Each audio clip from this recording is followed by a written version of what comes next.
Hi guys! Welcome to a new episode of Cooking in Times of Corona, Sofrito edition. I know I've talked about sofrito before and I've kind of ran through some of my recipes on how I make it, but I'm actually making it this time and I'm going to show you how I store it as well. So I'm just going to use my blender because that's what I have, but if you have a food processor that actually works a little better, it doesn't blend it as much, but let's work with what we have. If you have a blender, use a blender. So I have this big old thing of peeled garlic that I got and I don't want it to go bad, so I'm going to preserve it. And what I'm gonna do, it's actually gonna make my life a lot easier. Just gonna throw all of it straight into the blender. And I'm gonna throw a little bit of olive oil in here. Good amount actually. And methods of preservation: acid, oil, sugar, salt. You can use to preserve anything. So right in the blender. I'm gonna do this at a low setting because I don't wanna make garlic juice. I just want chopped garlic. So just turn it on low and kind of tamper it down just a little bit. I just want to break it down a little bit. There we go. That's it.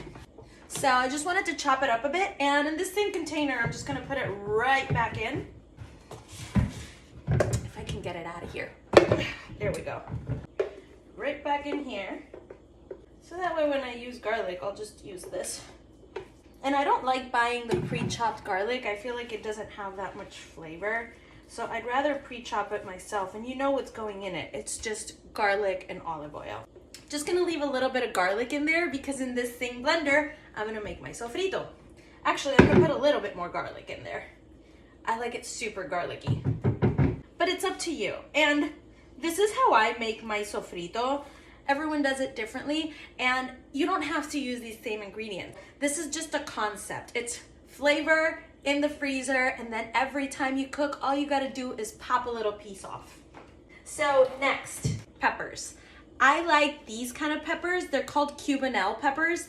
In Puerto Rico, we call them pimientos de cocinar, which is cooking peppers. But I like these better than bell peppers because the skin's a lot thinner and I feel like they have a lot more flavor. They're not as watery as bell peppers.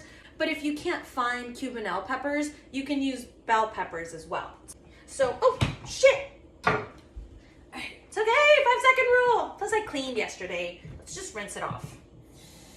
Yeah, it's fine, it'll be fine. My grandma also uses ají dulce, which are these tiny little peppers that have tons of flavor. She actually picks them from her yard, but I couldn't find any here, so I just have to do these Cubanelle peppers. Take a stem, blender, seeds are out, and then just rough chop it, throw it right in. And I already have a bag in the freezer, but I figured I'd just make a new batch and show you how to make it, get this in the freezer, and then I don't have to worry about my sofrito running out. And that's the great thing, is you don't have to worry about it spoiling because it's frozen. So it'll last forever. And I'm gonna do 1 whole onion. And I like yellow or white onion for cooking because they're sweeter. And then just rough chop it too.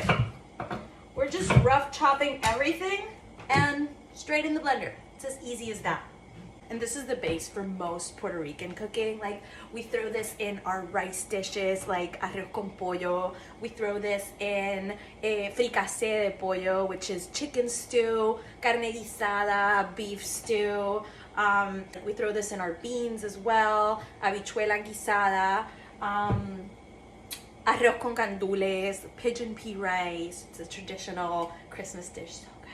But yeah, we use sofrito for everything, and that's why Puerto Rican food is so rich and so flavorful. So, next ingredient, which I'm really excited to show you. Oh no, it's going black. All right, that's fine. We'll just pick out the black parts. But this is recao. And recao, it's like cilantro on crack. And it's really hard to find in the US. I went to a little, it smells so good. I went to a little Latin food shop the other day and I was walking around and I saw recao. I was like, oh my God, I need to get that for sofrito.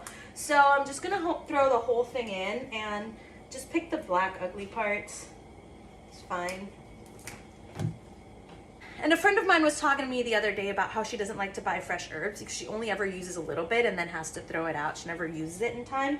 And this is a really great way to not throw out those herbs, is to make sofrito. So she's like, you know, I have this onion here. I never use the whole onion. I have that cilantro that I'm gonna have to throw away. I was like, dude, just make some sofrito. Throw it in the blender, throw it in the freezer, and then just use it later. It doesn't have to be these same ingredients. Like if you have ginger or any other aromatic, really.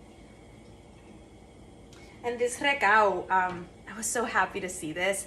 Recao really reminds me of my grandma. And like you go to my grandma's house and you walk around and you just see it growing wild, like all over her yard. So sometimes she'll tell me, like, Mia, go outside and find me some recao. And I'll just go walk around and just pick it off the yard because it grows everywhere. It's amazing. And it adds so much flavor. Also, if you can't find recao, just use cilantro. You just have to use more of it. Recao tastes just like cilantro, but on crack. That's all. So I have some cilantro right here as well. And I just wanted you to see, when I buy my herbs, I rinse them off and I pat them dry. If you have a salad spinner, even better, spin them in a salad spinner. And a great way to store them is to wrap them in damp paper towel and put them in your fridge drawer. It keeps them fresh for longer. It extends their life. When you think they're almost kaput, then you just use them and make a chimichurri, or you can make some type of pesto. It's not Italian, traditional pesto. Don't get offended. Just, you know, blend them up with some oil, preserves, remember, oil, sugar, salt, vinegar. So blend them with a little bit of oil or puree them, and it's a great way to preserve them. I'm gonna use the stems of my cilantro that pack a lot of flavor, but they're not as palatable when you chop them up and have them fresh. So I'm gonna use these stems, and see, we're using everything. We're using every single part of our vegetables and our produce. There we go. Garlic, peppers, onion, recao, cilantro. Good amount of olive oil. Right into our blender. And now we blend. Sorry, neighbors.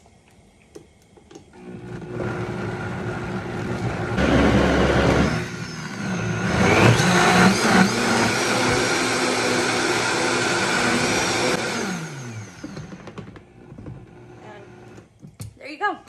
As soon as it's a smooth paste, it's ready to go. So now we throw it in Ziploc bags and we'll freeze it flat in the freezer. So when you want to use it, you just break up little chunks easily. My grandma puts it in ice cubes. I don't have that much room in my freezer for ice cubes, but if you have ice cubes, you just freeze it, take them out of the ice trays, and then keep them in Ziploc bags and just pull ice cube by ice cube. I have some sofrito that I already had frozen, and I don't want to use that many Ziploc bags, so I'm just gonna break this one up, marry these, and then reuse this bag. Try to economize a little more. And see, this was already frozen. And just take up a little chunk, throw it in your soup, and your stew, and your rice, and your sauce, in your ramen. Ooh, sofrito ramen. I'm seriously starting to understand my grandma a little more around these times. When I was a kid and I was being wasteful, and she'd be like, "Ay, que economizar." You gotta save up. It's probably because she went through something like this already. All right, there we go. So, marry these guys. So this is going in my freezer now, like this. And then I'll reuse this one for this sofrito. And straight in the bag.